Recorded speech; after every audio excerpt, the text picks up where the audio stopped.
தமிழ்நாடு நிதிநிலை அறிக்கை 2025-2026 எல்லாருக்கும் எல்லாம்.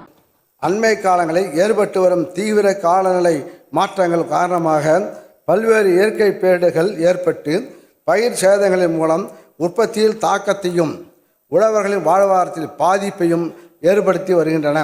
இவ்வாறான இயற்கை பேரிடர்களால் ஏற்படும் பாதிப்புகளிலிருந்து உழவர்களை மீட்டு அவர்களின் வருவாய் இழப்பினை சரி செய்து வாழ்வாதாரத்தை மீட்டெடுக்கும் முயற்சியாக இயற்கை பேரிடர்களால் வேளாண்மை தோட்டக்கலை பயிர்களில் ஏற்பட்ட சேதங்களுக்கு நிவாரணமாக ரூபாய் 1631 கோடியே 53 லட்சம் நிதி 20,84,000 உழவர்களுக்கு கடந்த 4 ஆண்டுகளில் வழங்கப்பட்டுள்ளது.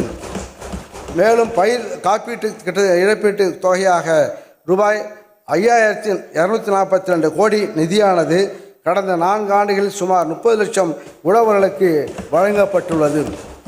முத்தமிழறிஞர் கலைஞர் அவர்களின் நூற்றாண்டினை போற்றிடும் வகையில் சென்னை அண்ணா மேம்பாலம் அருகே டாக்டர் ராதாகிருஷ்ணன் சாலையில் பல்வேறு சிறப்பு அம்சங்களுடன் உலகத்தரம் வாய்ந்த கலைஞர் நூற்றாண்டு பூங்கா அமைக்கப்பட்டு சென்னையில் அனைவரும் சென்று கழிக்கக்கூடிய மகிழ்ச்சியூட்டும் பூங்காவாக பயணித்து வருகிறது.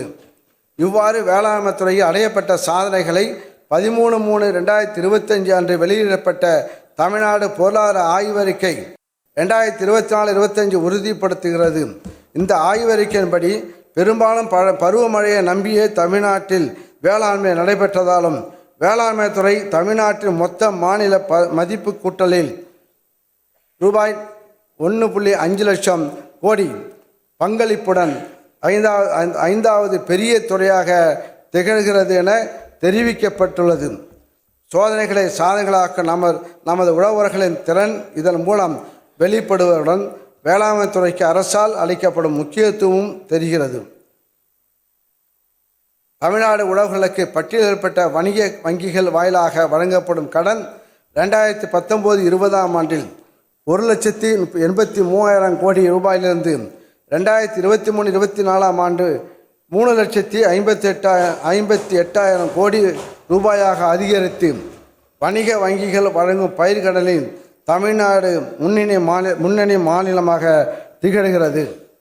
தோட்டக்கலை பயிர்களுக்கான மொத்த பரப்பளவு 2023-24 ஆண்டில் 16,03,000 ஹெக்டரை அடைந்து தோட்டக்கலை பயிர்கள் தமிழ்நாட்டு வேளாண் வளர்ச்சியில் முக்கிய உந்து சக்தியாக விளங்குவது உறுதிப்படுத்தப்பட்டுள்ளது. நிலத்தடி நீர் பற்றாக்குறை, காலநிலை மாற்றம் ஆகிய சவால்களை தமிழ்நாடு சமாளித்ததால் வேளாண்மை அதை சார்ந்த துறைகளில் விரைவான வளர்ச்சியை அடைய முடியும் என்று பொருளாதார ஆய்வறிக்கையில் கணிக்கப்பட்டுள்ளது. இவற்றை எதிர்கொள்ள ஏதுவான திட்டங்கள் தொடர்ந்து தீட்டப்பட்டு வளர்ச்சியினை எட்ட அனைத்து நடவடிக்கைகளும் மேற்கொள்ளப்பட்டு வருகின்றன.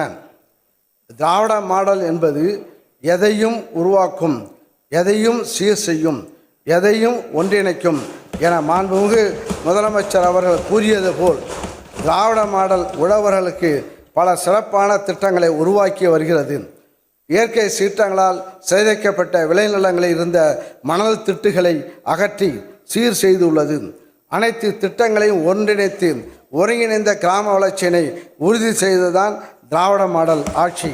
தமிழ்நாடு நிதிநிலை அறிக்கை 2025-2026 எல்லாருக்கும் எல்லாம்.